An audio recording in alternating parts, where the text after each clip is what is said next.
5 स्थान बताए हैं, 2-5 मिनट में भी आपका ध्यान कितना केंद्रित होना चाहिए वो स्थान बताओ, कितना केंद्रित होना चाहिए।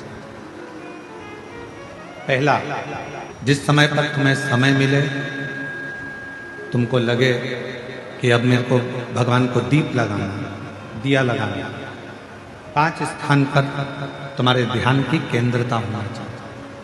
पहले नंबर पर दीप लगाते समय, जिस समय पर भगवान को आप लोग दीपक लगाते हैं, दिया लगाते हैं, किसी से चर्चा मत करो, फालतू की कोई बात नहीं होना चाहिए।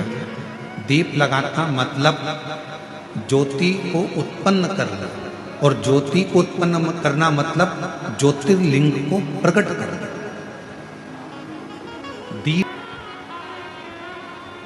दीपक की जो ज्योति है वो ज्योतिर्लिंग का ही प्रतीक है, ज्योतिर्लिंग का।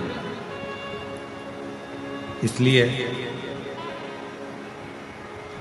दीपक लगाते समय व्यर्थ की किसी से बात ना करी जाए। दीपक लगाते समय किसी से व्यर्थ की बात ना करते हुए, जिस दीपक को आप प्रज्वलित कर रहे हो, जिस दीपक को आप लगा रहे हो, आपका ध्यान उस शिव की ज्योति में केंद्रित होना चाहिए।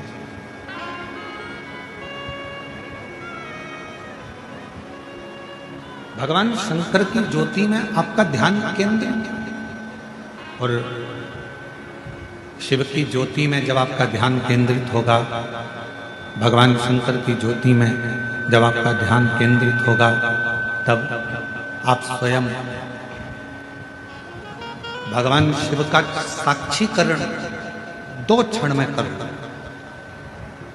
तो दीप जलाते समय चाहे मंदिर में दीपक लगाओ, चाहे घर के अंदर मंदिर में दीपक लगाओ, चाहे बेलपत्र के वृक्ष के नीचे दीपक लगाओ, चाहे आंवले के वृक्ष के नीचे दीपक लगाओ, चाहे आप घर के दरवाजे पर दीपक लगाओ। दीपक लगाते समय तुम्हारा ध्यान केंद्रित दीप में जो ज्योति है, ज्योति में जो शिवलिंग है, ज्योतिर्लिंग है, उस ज्योति का दर्शन करते समय अपने ध्यान को केंद्रित। दूसरा, भगवान शंकर को, सूर्य नारायण भगवान को, तुलसा महारानी को, बेलपत्र को, आंवले के वृक्ष को, पीपल के वृक्ष को, बट वृक्ष को, शमी वृक्ष को जब आप जल चढ़ाएं, तो जल चढ़ाते समय भी ना करते हुए, जल चढ़ाते समय जल की जो धार है उस धार पर अपना ध्यान केंद्रित होना चाहिए। उस प्रेशर बढ़ाओ, प्रेशर, उस धार पर आपका जल की जो धार हो, उस धार पर आपका ध्यान केंद्रित, दीपक की ज्योति पर आपका ध्यान केंद्रित हो, जल की धार पर आपका ध्यान केंद्रित हो।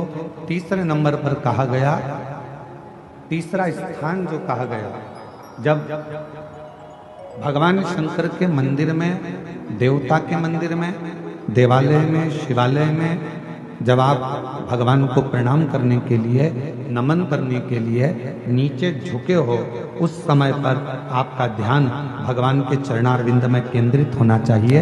ये तीसरे नंबर का स्थान है। ज्योति, ज्योति, जलधार, चरणारविंद को नमन करना तीसरा। और चौथा स्थान बताया,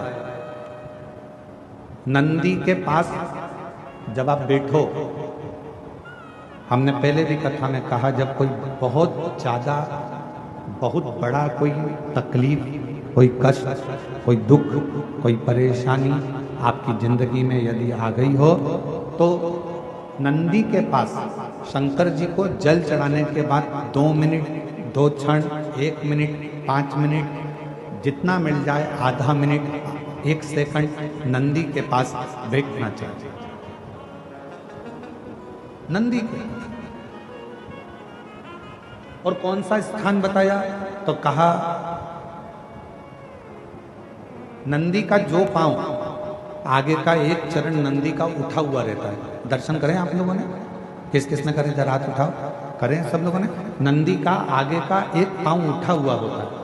तो नंदी, जब तुम कोई विषम परिस्थिति में हो, बहुत टेंशन में हो, बहुत तकलीफ में हो, बहुत कष्ट में हो, और बहुत ज़्यादा कोई डिप्रेशन में हो, कोई चिंता में हो, कोई बात अगर तकलीफ की है, तो नंदी का जो पांव उठा हुआ रहता है, उस पांव के पास में थोड़ी देर, नंदी के साइड में थोड़ी देर, 1 सेकंड, आधा सेकंड, आधा मिनट, 1 मिनट, 2 मिनट, 5 मिनट, जितना आप बैठो और थोड़ी देर बैठकर बाबा की ओर ध्यान को केंद्रित करो और अपने मन की बात कह दो।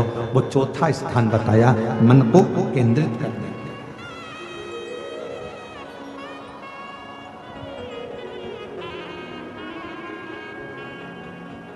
5वां स्थान, जब सही मार्ग नहीं मिल रहा हो, कोई सही रास्ता नहीं, सही मार्ग नहीं मिल रहा हो, तो 5वां स्थान, यदि मेरे महादेव के शिवलिंग के ऊपर जलाधारी लगी हो,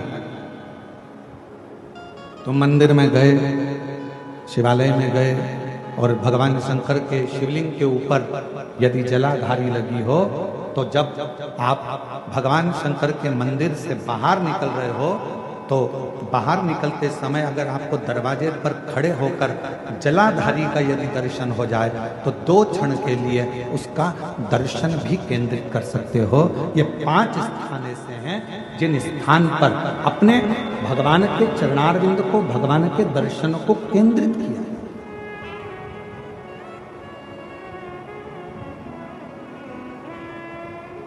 पांच सभी लोग बोलेंगे साथ में। पहला, जम के बोलो जरा, जम के बोलो,